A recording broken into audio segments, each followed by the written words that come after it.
Ça ici, je trouve ça très très drôle le titre. C'est le premier ministre Mark Carney a été nommé personnalité de l'année par la presse canadienne. Et quand on regarde en termes d'articles, évidemment, eh bien ce n'est que les médias de gauche qui sont là. Il n'y a aucun article, que ce soit de centre ou de droite, que de gauche. C'est vraiment vraiment très très drôle. On va aller avec la presse. On regarde le troisième titre. C'est la même affaire. La couverture de gauche est à 80%, il y a 20 sources. Ça dit tout. Ça dit juste tout. On savait que la gauche aime beaucoup Carney. On l'avait tout compris durant le... là, je suis-tu à la bonne place?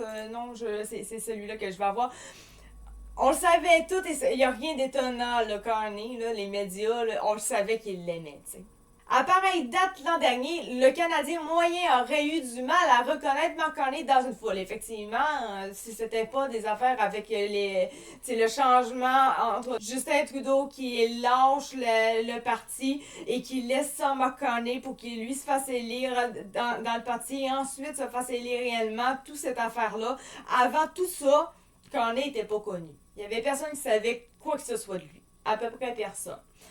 Aujourd'hui, il compte parmi les personnalités les plus connues du pays et a été nommé personnalité médiatique de l'année 2025 par la presse canadienne, à la suite de sondages menés auprès des rédacteurs en chef et de chefs de nouvelles à travers le pays. Donc là, ici, on parle pas auprès des gens en tant que tels, de la société ou de la population. Non, non, non, non! On parle vraiment des rédacteurs en chef et de chefs de nouvelles. Ceux-là qui ont tant fait en sorte que Carney soit premier ministre aujourd'hui. On s'entend. C'est rendu là, c'est juste tellement drôle. C'est comme, tu t'attends à quoi comme titre? C'est ceux qui sont fiers de leur Carney, c'est eux autres qui ont fait en sorte qu'il soit élu. Ils voulaient tellement que Carney soit là. Ils voulaient pas que Poilievre soit là. On le voyait, on sentait le billet qu'il y avait. C'était incroyable. Donc, il n'y a rien d'étonnant avec ça, mais il faut lire, c'est trop trop. Le vote a été sans appel. M. Carney a été choisi par 72 des 95 répondants. Son élection est un tel exploit qu'on parle maintenant en politique de faire un Mark Carney quand une recrue débarque et remporte une élection perdue d'avance. Personnellement, j'ai jamais entendu ça de ma vie, de faire un Mark Carney. En tout cas. À noter François Cardinal, vice-président information et éditeur adjoint à la presse. L'annonce en janvier de la démission de l'ancien d'enfant de Justin Trudeau a ouvert la voie, comme on sait, comme j'ai dit, là, à l'ascension de Mark Carney au poste de premier ministre. Depuis sa victoire à la direction du Parti libéral du Canada, il est difficile de trouver un événement majeur de l'actualité canadienne qui ne le concerne pas d'une manière ou d'une autre. À quelque part, je peux vous dire c'est un petit peu normal étant donné que c'est lui qui gère le Canada. Donc, s'il y a quelque chose en lien avec le Canada dans l'actualité en général, c'est quand même normal, un minimum, que Carney soit en arrière de ça parce que c'est lui qui gère le Canada. C'est son parti, mais c'est lui qui est le porte-parole du parti qui le gère. Donc, c'est logique un petit peu. Peu de gens savaient qui était Carney en 2024. C'est l'étoile montante la plus instantanée de la politique. On dira pas que c'est grâce aux médias de gauche s'il est devenu une étoile montante la plus instantanée de la politique. Mais chut, faut pas le dire ça. A ajouté Mallory Beauchemin, directrice de l'information, des sports et de contenu numérique chez Cogeco Média. Son message de fermeté face à la guerre commerciale et aux menaces d'annexion du président Donald Trump. Ah oui, il a tellement été incroyable. Il a été ferme, il a été fort, il a été puissant. On n'a jamais vu ça de notre vie. Ouais. Je sais pas. Ça prend juste des médias de gauche pour avoir trouvé quelque chose d'incroyablement ferme. Personnellement, j'ai pas trouvé qu'il était si ferme que ça pendant les débats de chef. Il y avait de la misère en français en maudit, en tout cas. Ça, je m'en rappelle, en tabarouette, il y avait de la misère en français. Et puis, il n'y avait pas énormément un gros plan non plus. D'ailleurs, on attend toujours son plan, savoir qu'est-ce qu'il va faire avec les États-Unis. On l'attend, c'est compliqué. C'est quand même compliqué.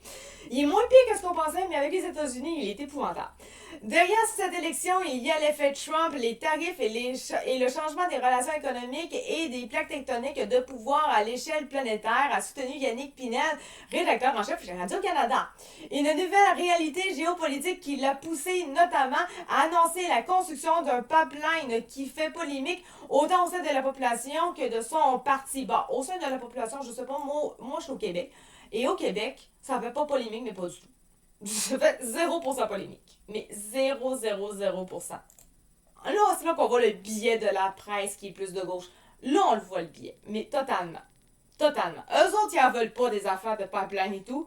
Et c'est là qu'on le voit. Hein. Ils font parler la population à la place alors que non, c'est pas la population qui en veut pas. C'est vous autres parce que vous êtes de gauche, puis que vous. La pauvre planète, les changements climatiques, c'est vous autres. Là. C'est juste vous autres. Bref. Des suites en 2026. Les négociations commerciales devraient rester un sujet majeur en 2026 après que M. Trump eut brusquement mis fin à la dernière ronde de pourparlers offensée par une publicité télévisée contre les droits de douane financiers par le gouvernement de l'Ontario. L'accord Canada-États-Unis-Mexique sur le libre-échange entrera dans sa période d'examen obligatoire l'an prochain. Une fois au pouvoir, M. Carney a lancé une offensive de charme internationale afin de diversifier le commerce canadien et de réduire la dépendance aux États-Unis.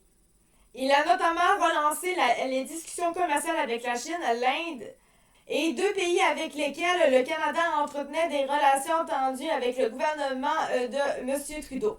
Au Canada, le premier ministre Carney a œuvré pour une approbation plus rapide des projets par l'entremise du Bureau des grands projets, mais s'est heurté aux critiques des conservateurs de l'opposition quant au faible nombre de projets, en particulier les oléoducs ayant reçu le feu vert fédéral. À ce sujet, M. Carney a signé le mois dernier un protocole d'entente avec le premier ministre de l'Alberta, Danielle Smith, ouvrant la voie à une augmentation de la production pétrolière et à la construction d'un nouvel oléoduc vers la côte de la Colombie-Britannique. Personnellement, moi, j'ai dit des affaires beaucoup là, au sujet de Carney parce que j'y croyais pas, mais il est mieux que ce qu'il disait. Il se montrait quand même assez vert et tout, mais finalement, il est vraiment pas si pire que ça. On s'attendait à avoir vraiment un Trudeau numéro 2, mais finalement, ça donne qu'il est vraiment moins pire que Trudeau, là. T'sais, c'est vrai qu'à quelque part, notre budget va vraiment augmenter à cause de lui, ça n'aidera pas à notre dette, on s'entend, mais dans un autre sens, par exemple, en termes, au moins il veut faire comme une pipeline, il y a au moins des idées pour essayer de revenir plus stable comme pays qu'avant, où est-ce que tu avais Trudeau, que lui c'était, il faut pas, c'est le démon, puis finalement il nous a juste mis plus dans et d'autres choses. Ça peut peut-être aider avec Carney à ce niveau-là, franchement. C'est ce que j'ai à dire. On va donner ce qu'il y a à donner quand même. Là. D'autres prétendants loin derrière. Je pensais à Vladimir Poutine. Vladimir Guerrero, fils, joueur vedette des Blue Jays de Toronto, est arrivé loin derrière. Mais en fait, je veux pas qu'on parle de ça, mais je m'en fiche en fait de lui. En fait, on parle vraiment de baseball. Ok, on parle vraiment de baseball. Ok. Pour le reste, on parle d'autres choses, on ne parle plus de Carney, fait que c'est correct, c'est ça pour la vidéo dans ce cas-là. Mais en tout cas, c'est juste drôle de voir à quel point, encore une fois, la gauche, elle donne énormément de fleurs à Carney, mais c'est drôle parce que en tant que tel, il devrait moins l'aimer Carney techniquement. Je comprends que là, c'est pas Poilievre, mais quand même, là, techniquement, Poilievre, il voulait faire pas mal ça, une pipeline aussi, là. Fait que techniquement, vous devriez pas être supposé tant que ça de l'adorer.